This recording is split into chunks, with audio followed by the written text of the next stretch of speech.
Hello children, we are in the second chapter, Is Matter Around Us Pure?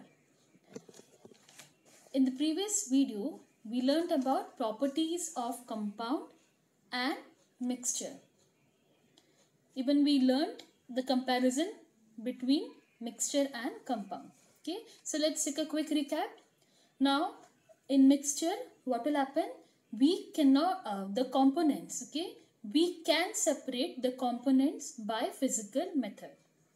In compound, we cannot separate the components by any physical method. In mixture, neither heat or light is given out.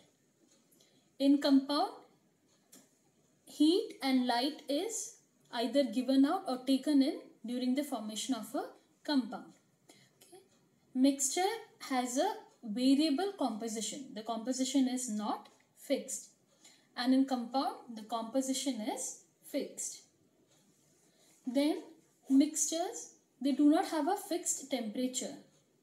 And in compound, the temperature is fixed. Now using these properties, we will answer few questions. Okay, children? So let's start. Now we know air is made up of various types of gases. Now, can you tell me, is air a compound or a mixture? So we know air is a mixture. Now the question is, why air is considered a mixture and not a compound? Okay. So for this, to answer this, you should know the properties of mixture. If it is satisfying all these properties, then air is a mixture. Okay. Now the first reason why air is a mixture is, we know air is made up of various components like oxygen, nitrogen, carbon dioxide. Okay. So we can separate these components by physical method of fractional distillation. Okay. Now this fractional distillation we will learn in the coming videos. What is fractional distillation? So if it is a mixture, we can separate the components by physical method. The second reason, heat and light. Okay, for the formation or for the preparation of air, energy is not energy, that is heat or light is neither given out nor taken in. So it is not a compound. Then air has variable composition. The composition is not fixed because air at different places contain different amount of gases. So if you check the top portion, it will have more of nitrogen gas. If you check the bottom portion, it will have more of water vapor. So the composition is not fixed. Even liquid air does not have a fixed boiling point. So because of all these reasons, I can say that air is a mixture and not a compound. Okay. Now in this picture you can see it is water molecule. Okay. Now water is what? Compound or a mixture? Definitely water is compound because it is made up of only one kind of molecules. Now the question is, why water is compound and not a mixture? So for this, you should know the properties of compound. Let us see whether it is satisfying the properties of compound or not. Now in compound we know the components cannot be separated. Okay. In water is made up of hydrogen and oxygen. So we cannot separate hydrogen and oxygen by any physical method. Okay. So it is satisfying the first property. The next one is heat and light are given out. That is, energy is usually given out or it is absorbed during the preparation or forming of water. Then composition of water is fixed. It means the components are always present in fixed proportion by mass. And even water has a fixed boiling point. It will boil at 100 degrees Celsius. Okay, so because of this reason, I can say that water is a compound. Now, the third question, why is a solution considered a mixture? So, why is solution considered a mixture? Now, we know mixture to satisfy the properties like the components we can separate the components. The first reason is it can be separated into its component by physical methods. Example, now if I take salt solution, in this picture you can see salt dissolved in water. Okay, if I take salt solution, now I can separate the components salt and water by evaporation. So I'll get salt and water. The second reason, it has a variable composition. It means solution has variable. The composition is not fixed. Now if I take the case of salt solution, okay, we can take different amount of salt and can dissolve it in same amount of water. If I have 40 ml of water, to that I can add 10 grams of salt, or I can add 20 grams of salt. Still I'll get salt solution. So the composition is not fixed. It does not have a fixed boiling point. Okay, example, if I take salt, salt does not have a fixed boiling point. Okay. Now next, now you can look at this picture. I have two photos here. Now both of them looks pretty clear. There is no impurities, nothing. They look similar only. Okay. Now suppose we are given two liquids. One a pure compound and other a solution. And we have to find out which one is compound and which one is solution. Okay. Is it clear? To find out which one is compound and which one is solution. Now to find this out, now both of in the picture if you look, it looks pretty same only. So we cannot say which is compound and which is solution. Now in such situations, okay, what we can do is we can evaporate them. Okay, you have to evaporate this liquids separately. Okay, the liquid on evaporating, okay, the liquid which evaporates completely without leaving any residue behind, okay, that liquid is a pure compound. And the liquid on evaporation, okay, it will leave some residue behind.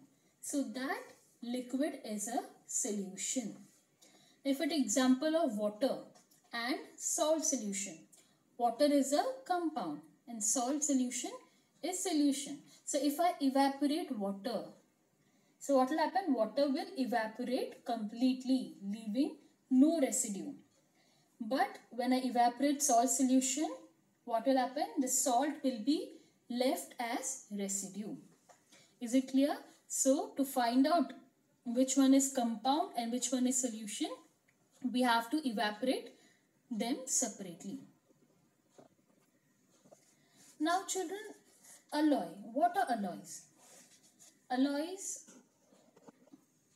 okay, mixture of two or more metals.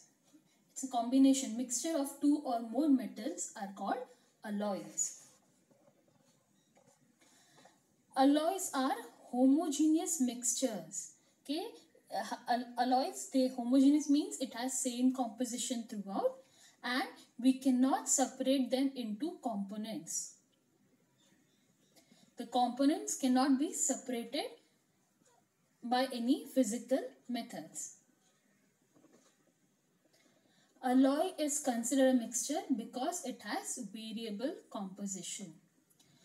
Now example is brass. In this picture you can see brass. It's a brass utensil that I have here. Now brass is made up of copper and zinc. So it's a combination of two metals, copper and zinc. You can see in the picture, it looks homogeneous. It looks same throughout. And I cannot separate copper and zinc separately. Okay? And even the composition is not same. It is variable because in brass, the amount of zinc is somewhat around 25 to 35%. So even the composition is not same. Okay, children.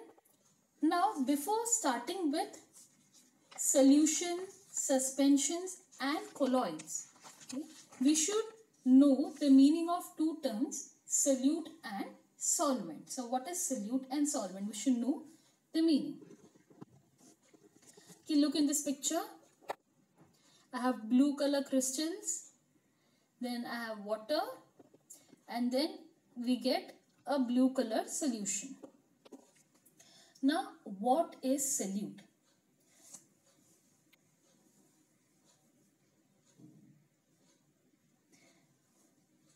Solute is a substance which is dissolved in liquid. Okay, it is dissolved in liquid to make a solution. Now over here in this picture I have blue color crystals and I have water. So the blue color crystals will be my solute because we are adding the crystals in water to make a solution. Okay, or you can say sugar solution. So over here sugar is my solute because I am adding sugar and the sugar is getting dissolved in water. So sugar is my solute. For the example of salt solution, so over here salt will be my solute. Okay, so solute is substance which is dissolved in a liquid to make a solution. Even I can say in a solution the substance which is present in lesser amount is called as solute. Now then, what is solvent? Solvent is the liquid in which the solute is dissolved. Okay. Now if in this picture our solvent is water because we are dissolving the blue crystals in water. Okay. So solvent is the liquid in which we dissolve the solute.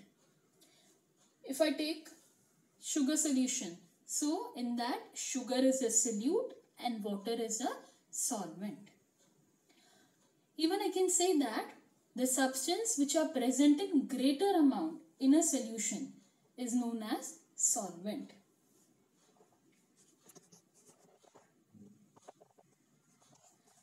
Now most of the solutes are solids.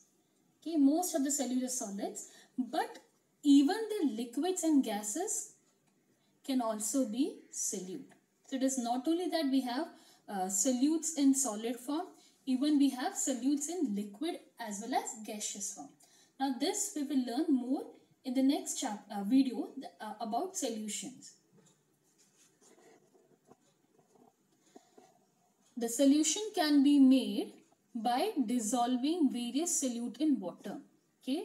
Now the solution which is made by dissolving solute in water only, such solution is called as aqueous solution. We know water is the most common solvent, right?